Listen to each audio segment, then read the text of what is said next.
Any reopening comes with risk. That's just a fact of life right now. We need to reduce the risk that comes with reopening. So, my fellow Oregonians, you have further opportunity to show that you are looking out for your friends, your family, and your neighbors. Tonight, we are getting a clearer picture of what the next phase of reopening will look like. Thanks for staying with us. I'm Brian Morton. We brought you the governor's announcement of Phase 2 guidelines live on Newswatch 12 midday. All day, we've been digging into those guidelines and how they'll impact you.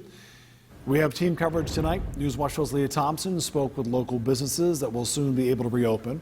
First, though, we turn to Alicia Rubin. She joins us live to break down what will be allowed during Phase 2. Phase 2 of reopening is going to allow for some larger venues to reopen, but the governor did say she's still concerned about those large gatherings. All reopenings will have to follow social distancing and sanitation guidelines. Here's a breakdown of what you can expect for Phase 2. Up on your screen, you're going to see a list of the things that are changing. Open hours for bars and restaurants will extend from 10 p.m. curfew to midnight. The requirement to work from home when possible will shift to a strong recommendation. Bowling alleys, arcades, theaters, and pools will be allowed to reopen with sanitation and social distancing guidelines in place. Some recreational sports can resume. Zoos, museums, and outdoor gardens can also reopen with restrictions. Churches, social and civic gatherings can have 50 people indoors and 100 people outdoors. Indoor gatherings are based on square footage. The state recommends 35 square feet per person, and that's to allow social distancing. You can have up to 250 people indoors if your space allows.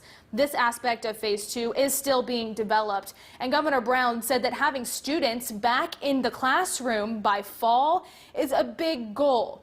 However, right now, state officials and educators are meeting to work out what exactly that would look like. Governor Brown does plan on announcing on Thursday which counties will enter Phase 2. Reporting live from home, Alicia Rubin, Newswatch 12. Southern Oregon is home to a lot of tourist attractions and recreation places that fall under those guidelines that Alicia was just talking about. And Newswatch show's Leah Thompson is live at home now. Today she talked with Crater Rock Museum about its reopening process. Now, this museum isn't hands-on, so it's an easier transition. The only changes will be social distancing. Now, inside the museum, you'll still find those fossils and rocks and gems and minerals, but you'll also find these arrows and markings on the floor. This is to keep people moving in the same direction. When you walk in, you'll be asked to use hand sanitizer, and you'll also be encouraged to wear a mask. This week is the first week the museum has reopened in almost 3 months. It has been a couple months, and dare I say it, it has been a rocky road, but it feels really good to be here again, be amongst these world-class exhibits that we have, and just see people really enjoying what we have to offer.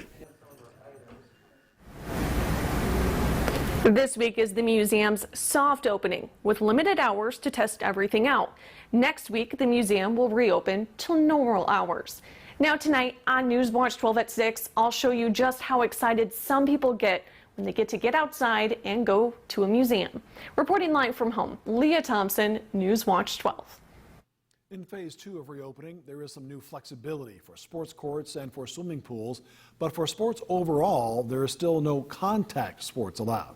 However, swimming pools will be able to open when the counties enter Phase 2. Still going to be some heavy restrictions, though. The Ashland Family YMCA is getting ready and is excited about its opening pool sometime in the week if Jackson County is approved. This will also allow for some activities for the elderly community to resume, which the YMCA is excited to reopen. We really take that very seriously and know that we do have a large number of active older adults that really do count on this as part of their daily routine. If Jackson County is approved by Friday, it will still take several days for the Ashland YMCA to open up the pool. It says that a lot of the pool staff was moved elsewhere during the closure, and those people will have to retrain. Of course, all of these Phase 2 guidelines to go in effect